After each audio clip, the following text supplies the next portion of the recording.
Very good morning dear students. आज की class में हम कोशिकांगों के बारे में चर्चा करेंगे। ध्यान दें, इससे पहले की क्लास में हमने दो मुख्य संरचनाएं कोशिका के बारे में पढ़ चुके थे। सबसे पहले हमने पढ़ा था सेल वॉल के बारे में, कोशिका भित्ति के बारे में। सेल वॉल होती है यह कोशिका भित्ति जो होगी वह किस में उपस्थित होती है? कवकों में उपस्थित होती है। इसके अतिरिक्त सेवलों में उपस्थित होती है एवं पात्रों में उपस्थित होती है। ये हमने अच्छे से पढ़ लिया था कोशिका भित्ति के बारे में। कोशिका भित्ति के बाद में हमने लास्ट टाइम कोशिका झिल्ली के बारे में पढ़ा था। और कोशिका झिल्ली होती है यह भी किस में उपस्थित होती है? तो सभी जीवों में कोशिका झिल्ली उपस्थित होती है। कोशिका झिल्ली होती है वह लिपिड एवं प्रोटीन से मिलकर के बनी होती है, जिसमें हमने तरल मोज़ेक मॉडल भी पढ़ा था जो कि सिंगर एवं निकोल्सन ने प्रतिपादित किया था। वो इम्पोर्टेंट भी है, वो अच्छे से हमें ध्यान रखना है। तो ये दोनों संरचनाएं हमने पढ़ ली थी। अब उसके बाद में इसके अंदर की ओर संरचना होती है जिसे हम क्या कहते हैं? कोशिका द्रव्य कहेंगे। कोशिका झिल्ली से घिरा हुआ जो भाग होगा उसे हम कोशिका द्रव्य कहेंगे। और कोशिका द्रव्य होता है, उस कोशिका द्रव्य में आप ध्यान देंगे तो विभिन्न प्रकार के कोशिकांग उपस्थित होते हैं। और ये कोशिकांग होते हैं, इसके अतिरिक्त कोशिका द्रव्य होगा, उसके अंदर आपको ध्यान रखना है कोशिकांग के अतिरिक्त जो जैविक द्रव्य उपस्थित होता है ये हमें ध्यान रखना है, जीव द्रव्य भी उपस्थित होता है। तो ये जो इसका जो तरल पदार्थ होगा उस तरल पदार्थ के अतिरिक्त आपको ध्यान रखना है इसमें क्या होते हैं? कोशिकांग उपस्थित होते हैं। और कोशिकांग होते हैं ये दो प्रकार के हो सकते हैं। ये एक तो आपको ध्यान रखना है कौन से होंगे? एकल झिल्ली युक्त। एकल झिल्ली युक्त कौन कौन से हैं? दूसरे हमें ध्यान रखना है दोहरी झिल्ली युक्त, दोहरी झिल्ली युक्त। और तीसरे हमें ध्यान रखना है झिल्ली रहित। तो ये कोशिकांग होते हैं, ये तीन प्रकार के हो सकते हैं। मैं पहले भी बता चुका हूँ जब यूकेरियोटिक कोशिका पढ़ी थी, फिर भी एक बार वापस से आपको रिवाइज करवा देता हूँ कि एकल झिल्लीयुक्त कोशिकांग कौन कौन से, दोहरी झिल्लीयुक्त कोशिकांग कौन कौन से और झिल्ली रहित कोशिकांग कौन कौन से हैं। तो झिल्ली रहित कोशिकांग में आपको कोशिकांग कौन सा ध्यान रखना है? राइबोसोम। और राइबोसोम कैसा होता है? झिल्ली रहित होता है। तो ये हमें ध्यान रखना है राइबोसोम, और राइबोसोम होगा वह झिल्ली रहित कोशिकांग होता है। तो राइबोसोम के बारे में हमें ध्यान रखना है। दोहरी झिल्लीयुक्त कोशिकांग कौन कौन से होते हैं? तो उसमें आप ध्यान दीजिए दोहरी झिल्लीयुक्त कोशिकांग में सबसे पहले हमें ध्यान रखना है माइटोकॉन्ड्रिया, जो कि पादप और जंतु दोनों कोशिकाओं के अंदर उपस्थित होता है। ये एक दोहरी झिल्लीयुक्त कोशिकांग है। माइटोकॉन्ड्रिया के बाद में हमें ध्यान रखना है हरित लवक या लवक जिसे कह सकते हैं प्लास्टिड। और लवक होगा वह कैसा होगा? दोहरी झिल्लीयुक्त होगा। केवल प्लांट कोशिका में उपस्थित होता है, पादप कोशिकाओं में उपस्थित होता है, जंतु कोशिका में इनका अभाव होता है। फिर उसके बाद में एक और संरचना आप ध्यान रख सकते हैं, केंद्रक होता है वह भी दोहरी झिल्लीयुक्त होता है। ये हमें ध्यान रखना है। तो केंद्रक होगा उसके बाहर भी दोहरी झिल्ली उपस्थित होती है। उसके बाद में हमें ध्यान रखना है एकल झिल्लीयुक्त कौन कौन से कोशिकांग होते हैं? तो उसमें सबसे पहला हमें ध्यान रखना है अंतःपद्रवीय जालिका। अंतःपद्रवीय जालिका, अंतःपद्रवीय जालिका होती है वह किस प्रकार की संरचना है? तो आप क्या ध्यान दीजिए? एकल झिल्लीयुक्त होती है। दूसरी संरचना आप ध्यान दीजिए एकल झिल्लीयुक्त, वो हमें ध्यान रखना है गोल्जी कॉय। कौन सी ध्यान रखनी है? Golgi coy. और गोल्जी कॉय के बाद में हमें तीसरी संरचना ध्यान रखनी है, वह ध्यान रख सकते हैं लाइसोसोम, या जिसे हम लयन काय के नाम से जानते हैं। आत्मघाती थैली भी इसे कहा जाता था।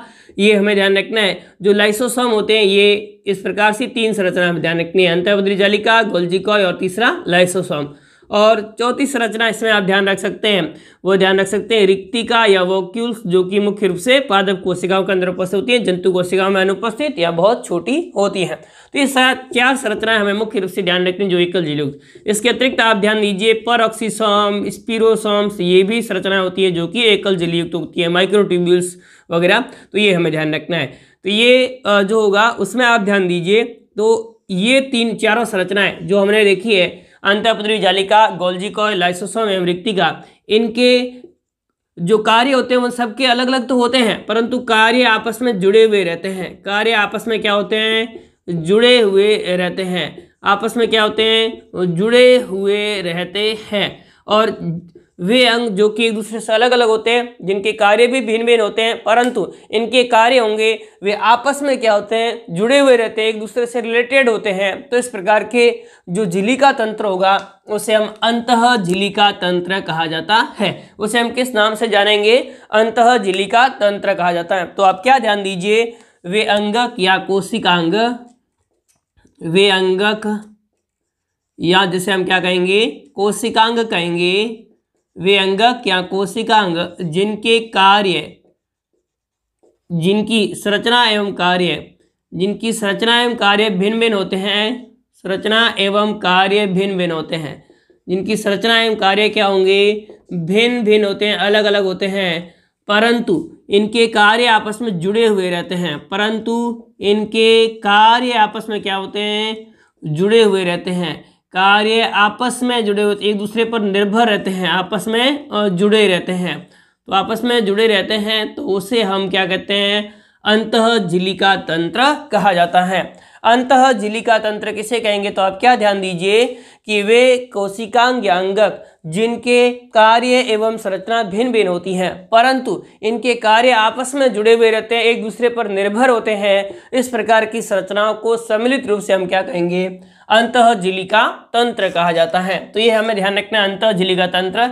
अंतःझिलिका तंत्र में कौन कौन से कोशिकांग होंगे, जो भाग होते हैं इनके, तो अंतःपद्रव्य जालिका, गोल्जी कॉइल, लाइसोसोम एवं रिक्तिका, इन चारों का कार्य एक दूसरे से जुड़ा हुआ रहता है, एक दूसरे से निर्माण एक दूसरे पर निर्भर करता है। तो इस प्रकार से ये जो एकल झिल्ली युक्त चारों कोशिकांग हैं, ये मिलकर के किसका निर्माण करते हैं, अंतःझिलिका तंत्र का निर्माण करते हैं। अब हम समझते हैं कि अंतःझिलिका तंत्र में सबसे पहली संरचना है अंतःपद्रव्य जालिका, उस बारे में फिर अगली चर्चा करेंगे। तो ध्यान दें, सबसे पहले हम देखेंगे आज अंतःपद्रव्य जालिका के बारे में।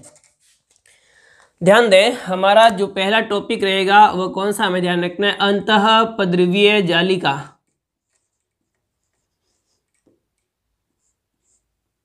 अंतःपद्रव्य जालिका, यहां जिसे हम क्या कहेंगे इंग्लिश में, endoplasmic reticulum. Endoplasmic reticulum, reticulum का मतलब क्या हुआ, जाल समान संरचना होती है जो कि किसमें उपस्थित होती है, प्लाज्मा के अंदर उपस्थित होती है, तो उसे हम क्या कहेंगे, एंडोप्लाज्मिक रेटिकुलम कहा जाता है। सबसे पहले हमें ध्यान रखना है इसकी खोज। सबसे पहले क्या ध्यान दीजिए आप, खोज। आरपीएससी फर्स्ट ग्रेड में एक बार ये सवाल पूछ लिया गया, तो आप ध्यान दीजिए अच्छे से, इसकी खोज किसने की थी, कीथ पोर्टर ने की थी, ये हमें ध्यान रखना है। 1945 में इसकी खोज किसके द्वारा की गई थी, कीथ पोर्टर ने इसकी खोज की थी, ये हमें ध्यान रखना है। तो इस खोज के बाद में हमें ध्यान दीजिए कि ये अंतःपद्रव्य जालिका होती है, कहते किसे हैं, तो आप पहले की संरचना समझिए, किस प्रकार से इनकी संरचना होती है। देखो ध्यान दें, सबसे अंदर की ओर की एक संरचना होती है, कोशिका है, और इसके अंदर की संरचना बना रहा हूं, तो यहाँ ध्यान दीजिए, ये इस प्रकार से न्यूक्लियर इन्वोलैप्स होती हैं, यानी केंद्रक के चारों ओर केंद्रक झिल्ली उपस्थित होती हैं। मैं सिंपल सा एक केंद्रक बना देता हूँ इस प्रकार से, ये कोशिका, उसके अंदर का हम केंद्रक झिल्ली के बारे में चर्चा कर रहे हैं। ध्यान दीजिए, ये केंद्रक झिल्ली है, इस प्रकार से, ये इस प्रकार से क्या है, केंद्रक के बाहर की ओर केंद्रक झिल्ली उपस्थित है। ये अब ध्यान दीजिए, ये भी केंद्रक झिल्ली है। केंद्रक झिल्ली के बीच में आपको न्यूक्लियर पोर कॉम्प्लेक्स होते हैं, जिसके माध्यम से कुछ पदार्थों का आवागमन आसानी से हो सकता है। तो ये इस प्रकार से केंद्रक है। अब केंद्रक के झिल्ली होती है, उसमें आप ध्यान दीजिए, ये तो आपको ध्यान रखना है, आउटर और इनर मेम्ब्रेन, दो ही मेम्ब्रेन्स होती है, इनके बीच में होते हैं ल्यूमेन। तो ये तो हो गया ल्यूमेन, ये हो गई outer nuclear membrane, outer nuclear membrane, और आप ध्यान दीजिए ये होती है इनर न्यूक्लियर मेम्ब्रेन। इस प्रकार से जुड़ी हुई संरचना होती है। अब ध्यान दीजिए, होता क्या है, यहाँ पर जो आउटर मेम्ब्रेन्स होती है उससे जुड़ी हुई ये संरचना उपस्थित होती है, जिसे हम अंतःपद्रव्य जालिका कहते हैं। अंतःपद्रव्य जालिका होगी वह इसी से क्या होती है, जुड़ी हुई संरचना होती है। ये इस प्रकार से स्टैक्स के रूप में, गड्ढियों के रूप में इस प्रकार से व्यवस्थित होती है। तो स्टैक या गड्ढी के रूप में ये क्या होती है, व्यवस्थित होगी, ये हमें ध्यान रखना है। इस प्रकार से पूरे कोशिका द्रव्य में ये इस प्रकार से फैली हुई रहती है, और फैली हुई रहने के साथ में आपको ध्यान रखना है, अंतिम रूप से ये आपको इस प्रकार से ध्यान रखना है, यहाँ पर कोशिका के बाहर का आवरण होगा, जिसे हम कोशिका झिल्ली कहते हैं। क्या कहेंगे, कोशिका झिल्ली। उस कोशिका झिल्ली से जुड़ी हुई रहती हैं, ये आपको ध्यान रखना है, कोशिका झिल्ली है, और ये क्या है, कोशिका झिल्ली के अंदर तक ये न्यूक्लियर मेम्ब्रेन है। तो ये केंद्रक झिल्ली है, और उधर क्या है, कोशिका झिल्ली है। केंद्रक झिल्ली, न्यूक्लियर इन्वोलैप एवं आपको देखना सेल मेम्ब्रेन होती है। इनके मध्य क्या उपस्थित होती है, ये इनके मध्य उपस्थित होती है अंतःपद्रवीय जालिका। अंतःपद्रवीय जालिका होगी वह किसके मध्य उपस्थित होती है? तो आप क्या ध्यान दीजिए, केंद्रक झिल्ली एवं कोशिका झिल्ली के मध्य उपस्थित होती है। इसी पर अलग अलग जगह पर क्या पाए जाते हैं? राइबोसोम उपस्थित होते हैं। तो इन पर क्या उपस्थित होते हैं? राइबोसोम उपस्थित होते हैं। ये इस प्रकार से राइबोसोम जुड़े हुए रहते हैं। ये इस प्रकार की संरचना होगी जिसे हम अंतःपद्रवीय जालिका कहते हैं। तो आप परिभाषा कैसे लिख सकते हो? केंद्रक झिल्ली से लेकर के कोशिका झिल्ली के बीच में चपटे नलिकाकार अनियमित झिल्ली युक्त संरचनाएं पाई जाती हैं। अनियमित किस प्रकार की? एकल झिल्ली युक्त संरचनाएं पाई जाती हैं, रचनाएं पाई जाती हैं। एकल झिल्ली युक्त रचनाएं पाई जाती हैं जिन्हें हम क्या कहते हैं? तो आपको ध्यान रखना है अंतःपद्रवीय जालिका कहा जाता है। तो आप परिभाषा क्या लिखेंगे? केंद्रक झिल्ली से लेकर के और कोशिका झिल्ली के मध्य चपटी नलिकाकार अनियमित झिल्ली युक्त रचनाएं पाई जाती हैं जिन्हें हम क्या कहते हैं? अंतःपद्रवीय जालिका कहा जाता है। तो अंतःपद्रवीय जालिका के बारे में ध्यान रखना है किसे कहा जाता है। अंतःपद्रवीय जालिका होती है उसमें मुख्य रूप से 4 प्रकार की संरचनाएं पाई जाती हैं। 3 प्रकार की संरचनाएं मुख्य रूप से पाई जाती हैं। इसमें 3 प्रकार की मुख्य रूप से संरचनाएं पाई जाती हैं। कौन कौन सी संरचनाएं पाई जाती हैं? तो उसमें ध्यान दीजिए कि 3 प्रकार की मुख्य रूप से संरचनाएं पाई जाती है। पहली हमें ध्यान रखनी है, इसके अंदर होती है सिस्टर्नी। क्या उपस्थित होती है? सिस्टर्नी। दूसरी संरचना उपस्थित होती है जिसे हम क्या कहते हैं? पुट्टिका या वेसिकल्स कहा जाता है। पुट्टिका या क्या कहेंगे? वेसिकल कहेंगे। और तीसरी होती है ट्यूब्यूल्स। क्या कहेंगे? ट्यूब्यूल्स होती है। तो ये हमें ध्यान रखना है, इसके अंदर 3 मुख्य संरचनाएं उपस्थित होती हैं। एक सिस्टर्नी, दूसरी पुट्टिका या वेसिकल्स और तीसरी कौन सी होती है? ट्यूब्यूल्स उपस्थित होती हैं। सबसे पहले हम समझते हैं सिस्टर्नी किसे कहते हैं। देखो इस प्रकार से जो अशाखित संरचनाएं होती है जो कि एक दूसरे के ऊपर स्टैक्स के रूप में, गड्डियों के रूप में व्यवस्थित होती हैं, इस प्रकार की संरचनाओं को हम क्या कहते हैं? तो आपको क्या ध्यान दीजिए, सिस्टर्नी कहा जाता है।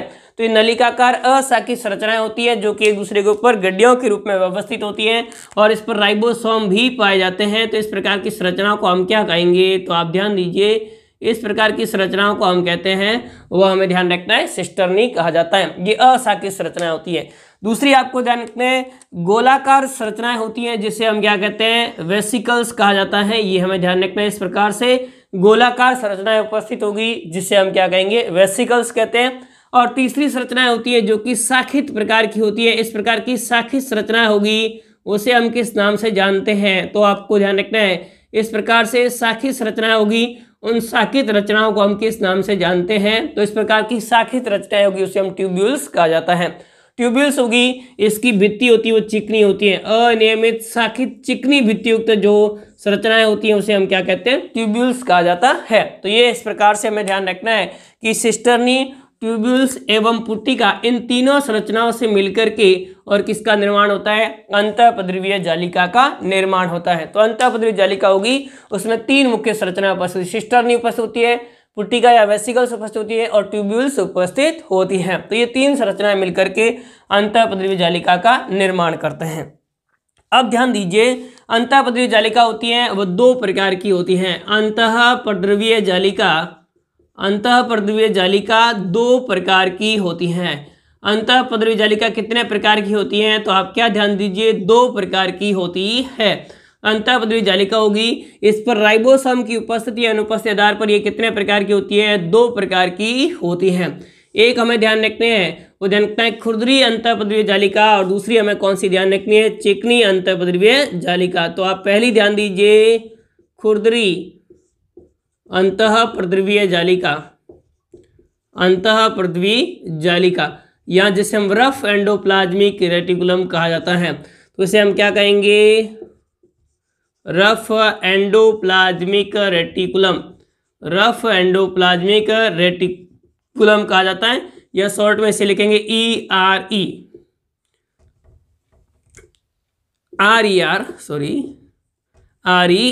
रफ एंडोप्लाज्मिक रेटिकुलम, ये हमें ध्यान रखना है।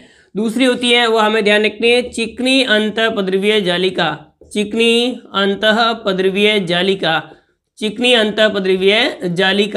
या जिसे हम क्या कहेंगे? स्मूथ एंडोप्लाज्मिक रेटिकुलम कहा जाता है। तो SCR, ये दो प्रकार की संरचनाएं उपस्थित होती हैं, एक खुरदरी अंतःपद्रव्य जालिका और दूसरी कौन सी उपस्थित होती है, चिकनी अंतःपद्रव्य जालिका।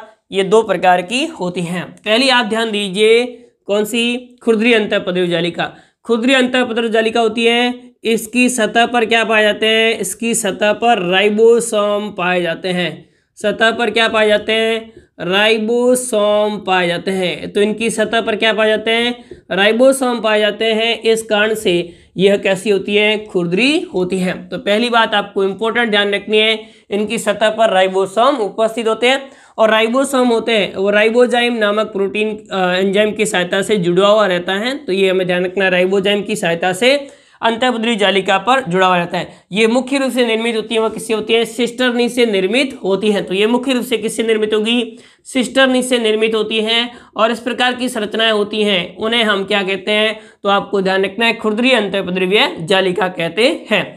खुरदरी अंतःपद्रव्य जालिका पर क्या उपस्थित, राइबोसोम। और ये राइबोसोम क्या कार्य करते हैं, प्रोटीन का संश्लेषण करना इनका मुख्य कार्य है। तो ये प्रोटीन का संश्लेषण एवं स्त्रावण करना मुख्य कार्य होता है, रफ एंडोप्लाज्मिक रेटिकुलम पर उपस्थित राइबोसोम का होता है। तो इनका मुख्य कार्य क्या होगा, प्रोटीन का संश्लेषण एवं उनका स्त्रावण करने का कार्य है, वह रफ एंडोप्लाज्मिक रेटिकुलम के द्वारा किया जाता है। ध्यान दीजिए, चिकनी अंतःपद्रव्य जालिका। चिकनी अंतःपद्रव्य जालिका किससे कहेंगे, जिनकी भित्ति होती है, यानी जिनकी बाहर की सतह होती है, कोशिका झिल्ली होगी, जिनका कोशिका झिल्ली कहें या उसका आवरण कहें, एक ही बात है, इसके बाहर का आवरण होगा, वह आवरण कैसा होता है, चिकना होता है। ये हमें ध्यान रखना है, यानी इसके बाहर की ओर आपको ध्यान रखना है, राइबोसोम उपस्थित नहीं होते हैं। तो ये इस प्रकार की झिल्ली होगी, जो कि मुख्य रूप से ट्यूब्यूल से मिलकर के बनी होती है। ये मुख्य रूप से किससे मिलकर के बनी होती है, ट्यूब्यूल से मिलकर के बनी होती है, शाखित संरचनाएं होती हैं, उनसे मिलकर के बनी हुई होती हैं, उसे हम चिकनी अंतःपद्रव्य जालिका कहते हैं। इनका मुख्य कार्य हमें अच्छे से ध्यान रखना है, लिपिड या वसा का संश्लेषण।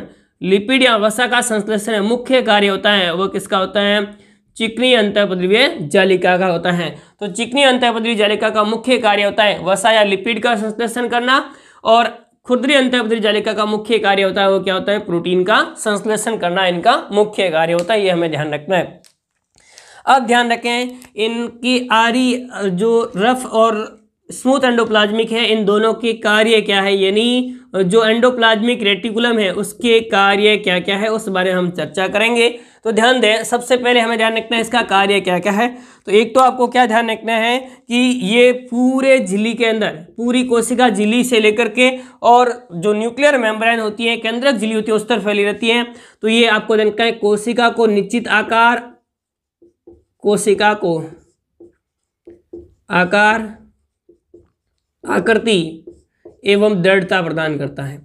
आकार, आकृति एवं क्या प्रदान करता है, एवं दृढ़ता प्रदान करता है। तो ये हमें पहला पॉइंट ध्यान रखना है, ये क्या कार्य करेगा, ये कोशिका को निश्चित आकार, आकृति एवं दृढ़ता प्रदान करने में सहायक होता है। तो ये हमें पहला कार्य ध्यान रखना है। दूसरा कार्य ध्यान दीजिए, rough endoplasmic reticulum. Rough endoplasmic reticulum होती है, यह रफ एंडोप्लाज्मिक रेटिकुलम किसका कार्य करेगी, तो आपको क्या ध्यान रखना है, इस पर उपस्थित जो राइबोसोम होते हैं ये प्रोटीन संश्लेषण का कार्य करते हैं। तो ये प्रोटीन संश्लेषण में सहायक होती हैं। तो प्रोटीन का संश्लेषण राइबोसोम के द्वारा होगा। राइबोसोम किस पर उपस्थित होते हैं, रफ एंडोप्लाज्मिक रेटिकुलम पर उपस्थित होते हैं। तो ये प्रोटीन संश्लेषण में सहायक होती हैं।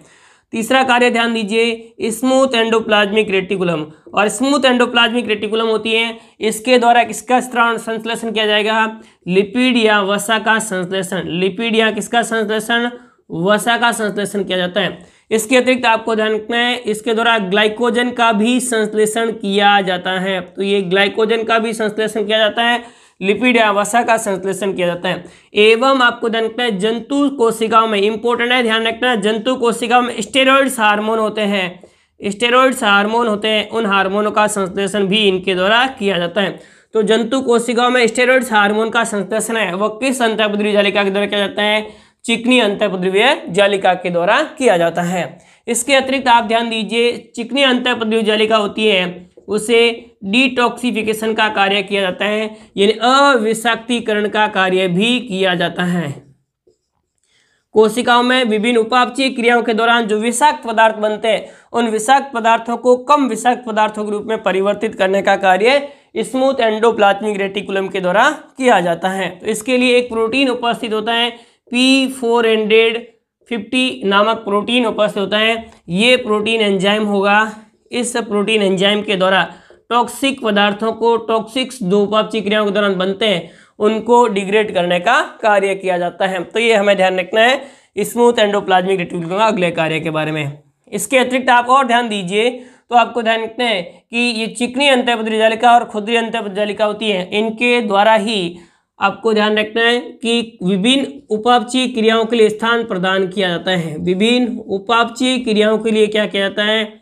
स्थान प्रदान किया जाता है। विभिन्न उपापचयी क्रियाओं का स्थान प्रदान करती हैं, क्रियाओं को स्थान प्रदान करने में ये सहायक होती हैं। तो ये हमें ध्यान रखना है कि ये विभिन्न प्रकार की उपापचयी क्रियाओं को स्थान प्रदान करने में सहायक होती हैं, जहाँ पर यहाँ पर ये उपापचयी क्रियाएं संपन्न होती हैं। इसके अतिरिक्त आपको ध्यान रखना है ये कहाँ से कहाँ तक जुड़ी हुई है? केंद्रक झिल्ली से कोशिका झिल्ली तक जुड़ी हुई है। और केंद्रक झिल्ली से कोशिका झिल्ली तक जुड़ी होने के कारण से केंद्रक झिल्ली से विभिन्न पदार्थों को कोशिका झिल्ली तक पहुँचाने का कार्य है वो भी इनके द्वारा किया जाता है। तो ये आपको ध्यान रखना है, केंद्रक से कोशिका झिल्ली तक विभिन्न पदार्थों का परिवहन, केंद्रक से सेल मेम्ब्रेन तक विभिन्न पदार्थों के परिवहन में ये सहायक होती हैं। विभिन्न पदार्थों के परिवहन में ये सहायक होती है। इंपॉर्टेंट कार्य है इसका, परिवहन में, विभिन्न पदार्थों के परिवहन में ये क्या होती है? सहायक होती है। तो परिवहन में ये सहायक होती है, ये हमें ध्यान रखना है। तो ये आपको क्या ध्यान रखना है कि केंद्रक से कोशिका झिल्ली तक विभिन्न पदार्थों के परिवहन में सहायक होती है। अगला कार्य ध्यान दीजिए तो आपको क्या ध्यान रखना है कि जब कोशिका विभाजन होता है, सेल डिवीजन होता है, कोशिका विभाजन होगा, उस समय कोशिका विभाजन की एक अवस्था होती है टीलोफेज अवस्था। कौन सी अवस्था ध्यान रखनी है? जो अंतिम अवस्था टीलोफेज अवस्था होती है, उस अवस्था के दौरान केंद्रक झिल्ली का निर्माण होता है। वह भी किसके द्वारा होता है? तो आप ध्यान दीजिए, केंद्रक झिल्ली का निर्माण है वह इनके द्वारा होता है। तो ये हमें ध्यान रखना है कि केंद्रक झिल्ली का निर्माण होगा वह एंडोप्लाज्मिक रेटिकुलम के द्वारा किया जाता है। तो कोशिका में जो कोशिका विभाजन होगा उस समय जो केंद्रक झिल्ली होती है उसका निर्माण होता है वह इनके द्वारा किया जाता है। तो केंद्रक झिल्ली का निर्माण होगा वह किसके द्वारा किया जाता है? तो हमें ध्यान रखना है केंद्रक झिल्ली का निर्माण होगा वह अंतःपद्रवीय जालिका के द्वारा किया जाता है। तो अंतःपद्रवीय जालिका होगी वह इस कार्य में सहायक होती है। और आप ध्यान दीजिए अगला कार्य, तो आपको ध्यान रखना है जो गोल्जी कॉय हम अगली बार पढ़ेंगे, तो गोल्जी कॉय का निर्माण एवं सूक्ष्म काय होते हैं, माइक्रो बॉडीज होती हैं, उन सूक्ष्म काय का निर्माण होता है वो भी किसके द्वारा होता है? तो आपको ध्यान रखना है सूक्ष्म काय का निर्माण एवं गोल्जी कॉय का निर्माण होता है वह अंतःपद्रवीय जालिका के द्वारा किया जाता है। तो ये मुख्य रूप से जो कार्य है वो हमें ध्यान रखना है अंतःपद्रवीय जालिका के।